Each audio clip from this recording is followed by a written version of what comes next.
డబ్బు, అనారోగ్యం, ఉద్యోగం, వ్యాపారం, అప్పులతో బాధపడుతున్నారా? మీకోసమే మేనిఫెస్టింగ్ మిరాకిల్స్ ప్రోగ్రామ్.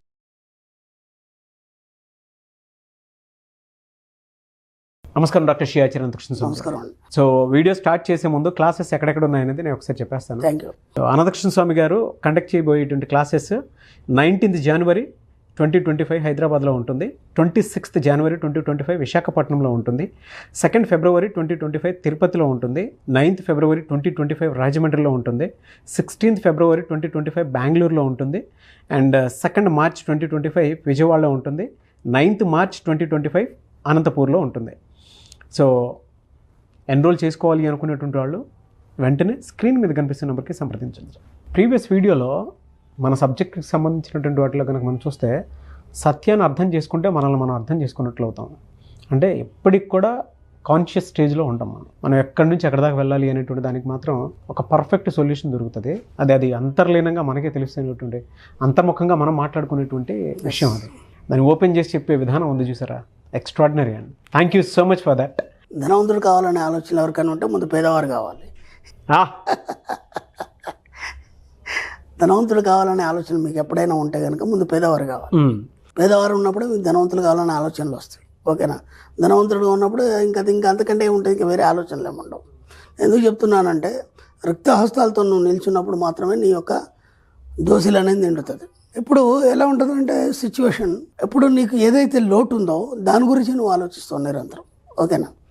లోటు లేదు, సంపూర్ణంగా ఉన్నావు, ఆలోచించే మనస్తత్వం ఏమీ లేదు. కానీ ఓకేనా? ఇప్పుడు ఏదంటే అది ఉంది, నీకు తినాలనుకుంటే ఫుడ్ ఉంది, ఓకేనా? తిరగాలనుకుంటే కారు ఉంది, ఓకేనా? అనుభవించాలంటే లగ్జరీ ఏదంటే అది ఉంది. నీకు ఆలోచన ఏముంది అంటే ఇక్కడ ఏమంటాడంటే నీ జీవితంలో నువ్వు ఏదైనా పొందాలంటే ఆ పొందడానికి స్పేస్ కావాలంటాడు. ఇక్కడ స్పేస్ అనేది ముఖ్యం అంటాడు. ఇక్కడ అర్థమైందా? ఆ స్పేస్ ఇప్పుడు నా దగ్గర 2 గ్లాసులో నీళ్ళు ఉన్నాయి, నీ చేతిలో ఖాళీ గ్లాస్ ఉంది. ఇప్పుడు నువ్వు నా దగ్గర అడిగినప్పుడు నీ ఖాళీ ఉన్నప్పుడే నేను నింపుతాను. నేను ఎప్పుడైతే నువ్వు ఫుల్ ఉన్నావు అనుకో నేను ఎక్కడ నింపుతాను? కాబట్టి ప్రతిదాన్ని ఒక జ్ఞానం ఆర్జించాలన్నా సరే, లేకపోతే ఒక డబ్బు ఆర్జించాలన్నా సరే, ఇంకేదైనా కావాలనుకుంటే నీ దగ్గర ముందు స్పేస్ ఉండాలంటాడు వాడు. సబ్జెక్ట్లో చెప్పడం ఏంటంటే నీ దగ్గర స్పేస్ ఉండాలి. స్పేస్ ఉన్నప్పుడే కదా, ఇప్పుడు స్పేస్ ఉన్నప్పుడే గ్రావిటీ ఇవన్నీ పనిచేస్తాయి మనకి. సైన్స్ కూడా చెప్తుంది. కాబట్టి ఆ స్పేస్ని ముందు క్రియేట్ చేసుకో. నీకేం కావాలి? డబ్బు కావాలి. ఎస్, మన రీసెంట్లీ మనకేంటంటే ఒక పెద్ద ధనవంతుడు తన కొడుకుని ఏం చేశాడు, నువ్వెవరో నాకు తెలియదు, విన్నావా, 4 రోజులు ఛాయిస్ ఇస్తాను, ప్రపంచం ఏందో చూసిరా అన్నాడు. నేను రూపాయి ఇవ్వను, 4 రోజుల తర్వాత నాకు ఫోన్ చేయి, నేను వచ్చి నేను రిసీవ్ చేసుకుంటాను. నువ్వు ఎలా జీవించానేది నాకు సంబంధం లేదు, నేను ఫలానా నువ్వు ఎక్కడ చెప్పొద్దు. అర్థమైందా? అని చెప్పేసి చెన్నైలో వచ్చాడు, రైల్వే కూలీగా పనిచేశాడు. పెద్ద కోటీశ్వరుడు కొడుకు కూలీగా పనిచేశాడు. అదంతా సిచ్యువేషన్ అంతా 4 రోజులు అనుభవించాడు. అప్పుడు తెలిసింది కదా డబ్బు వాల్యూ. అంటే ఇక్కడ ఆ స్పేస్ ఇచ్చాడు కాబట్టి ఆ డబ్బు వాల్యూ తెలిసింది. ఆ స్పేస్ ఇవ్వకపోతే డబ్బు వాల్యూ ఎలా తెలుస్తుంది? కాబట్టి నీ జీవితంలో ఏదైనా కావాలనుకుంటే, జ్ఞానం కావాలనుకుంటే స్పేస్ కావాలి. ఎందుకంటే అది ఫుల్ఫిల్ చేయాలి, నీకేం తెలియద్దు. అర్థమైందా? ఇక్కడ మనకు జరుగుతున్న విషయం అదే. మన సబ్జెక్ట్లో జరుగుతున్న విషయం ఏంటంటే విచిత్రం ఏం జరుగుతుందంటే మనకు ఎంతో జ్ఞానం ఉంది, ఎంతో నాలెడ్జ్ ఉంది, మనం ఏదో చేస్తున్నామని అనుకుంటున్నాం. కానీ మీరు అందరూ కూడా రిక్తాస్తాలతోనే ఉన్నారు. అంటే స్పేస్, ఖాళీ స్పేస్తోనే ఉన్నారు మీరు. కాబట్టి ఇప్పుడు ఈ సబ్జెక్ట్ అవసరమైంది మీ అందరికీ. ఇప్పుడు ఒక కంప్యూటర్ ఇంజనీర్ ఉన్నాడు, దానికి సంబంధించిన నాలెడ్జ్ ఫుల్ ఉంది. లేకపోతే ఇంకొక ఎంప్లాయీ ఉన్నాడు, దానికి సంబంధించిన నాలెడ్జ్ ఫుల్ ఉంది. కానీ ఈ డబ్బుకు సంబంధించినది ఏదైతుందో ఆ స్పేస్ ఉంది కాబట్టి అందరూ మన వీడియోలు వినగలుగుతున్నారు, క్లాస్కి రాగలుగుతున్నారు. అది ఖాళీ ఉంది కదా. అవును. కాబట్టి దే ఆర్ లక్కీ. ఎందుకంటే ఒకవేళ వాళ్ళు ఫుల్ఫిల్ అయి ఉంటే ఇది ఎవడినాడు కదా. అర్థమవుతుందా లేదా? కాబట్టి అది ఖాళీ ఉంది కాబట్టి వినడానికి సిద్ధంగా ఉన్నారు. నేను ఎందుకు చెప్తున్నానంటే నేనేం పెద్ద మేధావిని కాదు, పెద్ద నాలెడ్జ్ ఉంది ఏం కాదు. అర్థమైందా? విచిత్రం ఏం జరుగుతుందంటే ఈ సబ్జెక్ట్ ఎవరు తెలియదు కాబట్టి నేను చెప్తున్నాను, కాబట్టి అందరూ వింటున్నారు. ఇది అందరికీ అవసరం కాబట్టి ఇప్పుడు బిజినెస్ కూడా ఎలా చేయాలంటే మన బిజినెస్ క్లాస్లో వాటిలో చెప్తారు. ఆ వ్యక్తి యొక్క అవసరాన్ని నువ్వు గుర్తించి అది ఇస్తే సరిపోతుంది, బిజినెస్ ఫుల్ నడుస్తుంది. అది ఏదనేది కాదు. అర్థమైందా? ఇక్కడ మనం ఏం చేస్తున్నామంటే అందరికీ ఈ యొక్క కలియుగంలో డబ్బుతో ప్రధానం కాబట్టి, డబ్బే అవసరం కాబట్టి, డబ్బు యొక్క నాలెడ్జ్ ఇప్పటి వరకు కూడా అసలు అందరూ ఏమనుకుంటారంటే డబ్బుని ఇన్వెస్ట్ ఎలా చేయాలి, ఓకేనా, ఎక్కడ మన బిజినెస్ ఎక్కడ లాస్ అయింది, దాన్ని ఎలా ఇంప్రూవ్మెంట్ చేయాలి, ఇదంతా కాదు. డబ్బు సంబంధించినటువంటి పరిభాష వేరే ఉంది, డబ్బు సంబంధించి మాటలు వేరే ఉన్నాయి, డబ్బుతో ఎలా మాట్లాడాలి, డబ్బుతో ఎలా సహజీవనం చేయాలి, ఇదంతా ఎవరికి తెలియదు. తెలియదా అంటే తెలిసిన వాళ్ళకి తెలుసు, కానీ వాళ్ళు ఇప్పటివరకు ఎవరు చెప్పలేదు, అందుకే దాన్ని సీక్రెట్ అన్నారు. అర్థమైందా? కాబట్టి చెప్తే అందరు ధనవంతులు అయిపోతే పని చేసేవాడు ఎవడు ఉన్నాడు కదా, అందుకని దాన్ని అలా కప్పి పెట్టారు దాన్ని. కాబట్టి సింపుల్గా మనం ఏం చేసామంటే దాన్ని బయటికి తీసుకొచ్చాం. అది ఉన్నదే, కొత్తగా నేను సృష్టించింది ఏం లేదు, ఉన్నదని నిద్ర లేపాను నేను. నిద్ర లేపి అందరిలో ఆశలు కలిగించాం. ఆ ఆశలు కలిగించడం వల్ల దగ్గర స్పేస్ తయారైంది. ఆ స్పేస్ని మన సబ్జెక్ట్ ద్వారా ఫుల్ఫిల్ చేస్తున్నాం.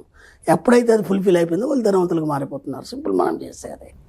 కాబట్టి నువ్వు ఏదైనా గెయిన్ చేయాలంటే ముందు అక్కడ స్పేస్ కావాలి. ఆ స్పేస్ని క్రియేట్ చేసుకుంటే ఏది కావాలనుకుంటే నువ్వు దాంట్లో నువ్వు ఫుల్ఫిల్ చేసుకోవచ్చు. బాగుంది కదా, చాలా బాగుంది. కన్ఫ్యూజ్ ఉంది కదా, పర్ఫెక్ట్ ఉంది. కాబట్టి ఇప్పుడు మీరు ధనవంతుడు కావాలని ఎప్పుడైతే అనుకుంటున్నారో ముందు ఒక నిర్ణయం తీసుకోండి. నేను ధనవంతుడు కావాలనుకున్నాను, ఖచ్చితంగా నిర్ణయం తీసుకోండి. ఎందుకంటే నువ్వు నిర్ణయం తీసుకునేంత వరకు విశ్వం కదలదు. ఇది ఫస్ట్ పాయింట్. రెండో పాయింట్ ఏంటంటే ఇప్పుడు నువ్వు ఒక ఇంజనీర్ కావాలనుకున్నావు, అనుకుంటే తప్ప నువ్వు కాలేవు. అర్థమైందా? నువ్వు ఇంజనీర్ కావాలనుకొని నీకు ఆలోచన లేదు, ఏదేదో అయిపోతావు నువ్వు. కాబట్టి ఖచ్చితంగా క్రమశిక్షణతో కూడి నేను ధనవంతుడు కావాలని ఒక నిర్ణయం తీసుకోండి. ధనవంతుడు కావాలన్నా ఉంటే నీ దగ్గర స్పేస్ ఉంది. అర్థమైందా? ఇప్పుడు ఎప్పుడైతే అనుకున్నావో ఆ మరుక్షణం నుంచి దాని యొక్క ప్రయత్నాలు ప్రారంభించండి. అంటే ధనవంతుడు ఎలా ఉంటాడు, ధనవంతుడి యొక్క లక్షణాలు ఏంటి, వాడి బిహేవియర్ ఎలా ఉంటుంది, వాడు ఎలా ప్రవర్తిస్తాడు, ఎలా సేవ చేస్తాడు. మామూలు కాదండి, ధనవంతులు బాగా సేవ చేస్తారు, మీకు తెలియదు.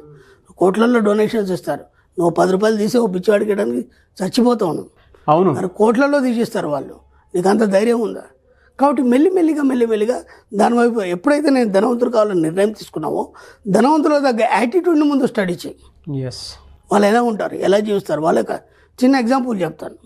నాకు ధనవంతుడు కావాలని కోరిక వచ్చినప్పుడు, నేను బ్యాచిలర్ కదా, ఇది సిల్లీగా ఉంటుంది చెప్పుకోవడానికి, కానీ నాకు ఏమి ఇదే లేదు, ఓపెన్గా చెప్తున్నాను. వాళ్ళు ఇప్పుడు సినిమాలో చూస్తాం మనం, పెద్ద ధనవంతుడు ఉంటాడు, వాడు ప్రొద్దున ఉదయం సూర్యుడు కిరణాలు రాగానే ఆ కారిడార్లో ఏదో కప్పు పట్టుకొని ఇలా తాగుకుంటూ తిరుగుతాడు, ఫుల్ సూట్ వేసుకొని. ఐడియా ఉందా లేదా? ఐడియా ఉంది. పెద్ద పెద్ద సినిమాలు చూపిస్తారు రిచ్ మ్యాన్ ఎలా ఉంటాడని. వాళ్ళు ఏం తాగుతారో నాకు తెలియదు, ఏదో తాగుతారు. రిచ్ మ్యాన్ అంటే ఇలా ఉంటాడు. ఓకేనా? నేను పెంట్ హౌస్లో ఉండేది. ఓకేనా? బ్యాచిలర్ ఉన్నప్పుడు పెంట్ హౌస్లో ఉండేది. అది ఏం తాగుతారో నాకు తెలియదు, ఎందుకంటే ఆ యాటిట్యూడ్ నాకు అలవాటు కావాలి. నేను కూడా ఏదో తాగాలని చెప్పేసి జస్ట్ హాట్ వాటర్ పెద్ద కప్పు తెచ్చుకొని దాంట్లో కలుపుకొని హాయిగా హాట్ వాటర్ సిప్ చేస్తే అలా తిరిగాను. ఏందనేది నీకు తెలియదు, తర్వాత తెలిసి వాళ్ళు ఏమేమి తాగుతారనేది. అర్థమైందా? వాళ్ళు ఏమేమి డ్రింక్స్ తీసుకుంటారో అనేది తర్వాత తెలుసు. అంటే ముందు యాటిట్యూడ్ అయితే నువ్వు అలవాటు చేసుకున్నా లేదా వాటర్. అవును. ఇప్పుడు నేను అలాగే తాగుతాను, కర్రలో తిరుగుతూ అలాగే తాగుతాను. అంటే నీకు ఆలోచన లేనంత మటుకు, నేను ధనవంతుడి కాలం నిర్ణయం తీసుకున్నాను కదా, ఆలోచన లేనంత మటుకు నీకు ఇది రాదు. ఆలోచన వచ్చిన మరుక్షణం దాన్ని నువ్వు పాటించాలి. అదే చెప్తున్నా. ఎప్పుడైతే నిర్ణయం తీసుకున్న మరుక్షణం నుంచి నువ్వేం చేయాలంటే దానివైపు అడుగులు వేయాలి. అడుగులు వేస్తూ దాని వెనకాలనే పరిగెత్తాలి. అప్పుడు కదా అవన్నీ నీకు ఆకలింపు అయిపోయి నువ్వు ధనవంతుడిగా మారిపోతావు. అప్పటి వరకు నువ్వు ధనవంతుడు కావు. అంటే ముందు నీకు స్పేస్ అనేది కావాలి. ఆ స్పేస్ నేను వాటర్తో ఫుల్ఫిల్ చేసుకున్నానా లేదా? ఓకే. కాబట్టి ముందు ఆ స్పేస్, మీకే సబ్జెక్ట్ అయితే ఆ సబ్జెక్ట్, దానికి ముందు స్పేస్ క్రియేట్ చేసుకోండి, ఆటోమేటిక్గా ఫుల్ఫిల్ అయిపోతుంది అది. Fantastic and thank you so much doctor Shri Acharya Anantakrishna Swami garu. Thank you అండి.